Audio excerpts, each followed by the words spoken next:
నమస్తే, welcome to వలయం TV. అసలే తింగరుడు, నోటికి ఎంతొస్తే అంత అనేయడమే. క్షణాల్లోనే మాట మార్చడం తన స్టైల్. తనకు శత్రువు ఎవరో మిత్రువు ఎవరో అంతా గందరగోళం.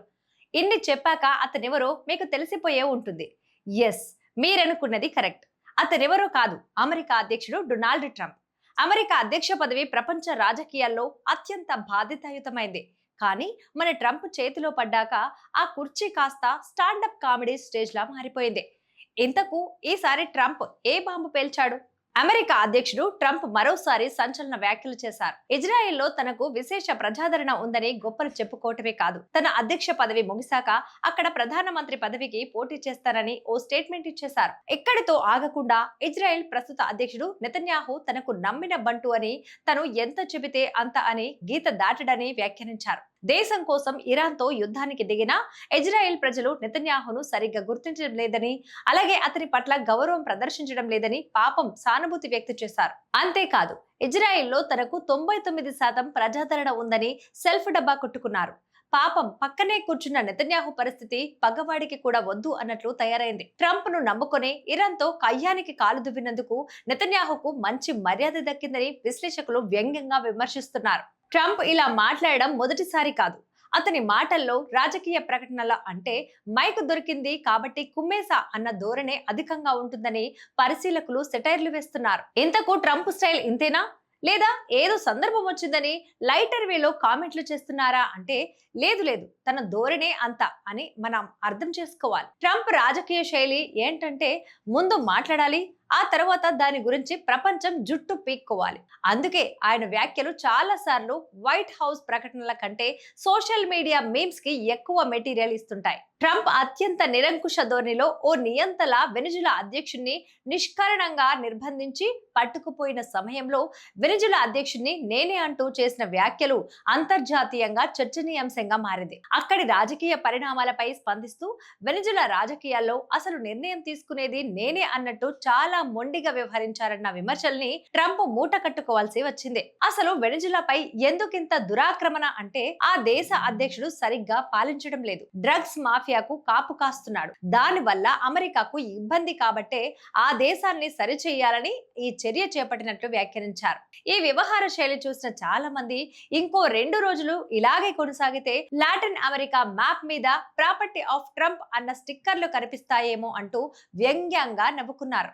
ఇజ్రాయెల్ తో జట్టు కట్టి ఇరాన్ పై కత్తి కట్టి భీకర యుద్ధానికి ఏకైక కారణంగా నిలిచిన ట్రంప్ ప్రస్తుత ప్రపంచ చమురు సంక్షోభానికి కర్త కర్మ క్రియ అంతా తానుగా మారారు. ఇరాన్ సుప్రీం లీడర్ అయతుల్లా ఖమేనీని యుద్ధం మొదలైన మొదటి రోజే భీకరంగా హతమార్చేశారు.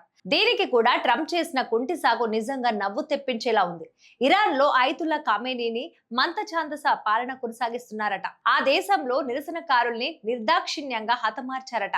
అందుకే యుద్ధం అనివార్యంగా మారిందని చెప్పుకొచ్చారు. పైగా ఈ యుద్ధంలో ఇజ్రాయెల్ తో అంటకాగారు. ఒకానొక సందర్భంలో ఇజ్రాయెల్ ప్రధాని నెతన్యాహు ట్రంప్ మాటను ఖాతరు చేయకుండా ఇరాన్ సహజ వనరుల స్థావరాలపై బాంబు దాడులు చేశారు. ఇది నేను చెప్పింది కాదని ట్రంప్ తప్పించుకోవటానికి చూసినా ఈ మిషన్ ను రూపొందించిందే ట్రంప్. అతనికి తెలియకుండా ఏం జరగదని నెతన్యాహు ట్రంప్ మర్యాదను బజారుకి ఇచ్చారు. యుద్ధంలో ఇరాన్ తనను తాను రక్షించుకోవటానికి హార్ముజ్ జలసంధిని నియంత్రించడంతో అసలు ట్విస్ట్ మొదలైంది. ట్రంప్ ఈ వ్యూహాన్ని అసలు ఊహించలేదు.